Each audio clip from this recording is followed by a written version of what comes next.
نصیب فرمائے۔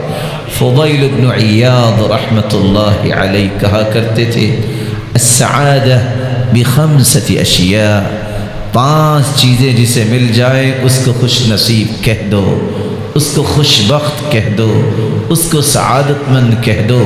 الیقین فی القلب، جس کے دل میں اللہ کی شریعت اور اللہ کے بارے میں یقین آ جائے۔ والورع فی الدین، جس شخص کے اندر تقوی آ جائے۔ والزہد فی الدنیا، جس شخص کے اندر دنیا کا نشہ نہ ہو۔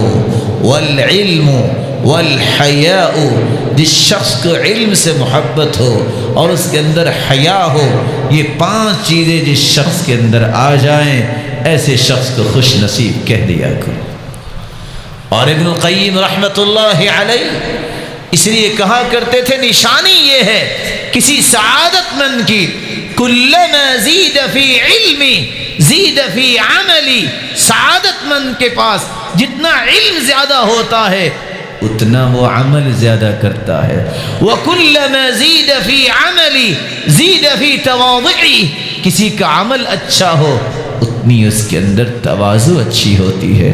وَكُلَّمَا زِيدَ فِي بَهْجَتِهِ وَرَخَائِهِ وَسَخَائِهِ، جب جتنا زیادہ اللہ اس کو سخی کرتے ہیں زید فی قربہ للناس وقضاء حوائجہم، اتنا ہی وہ لوگوں کے کام زیادہ آتا ہے، خیر خواہ زیادہ بنتا ہے، ہمدرد زیادہ بنتا ہے۔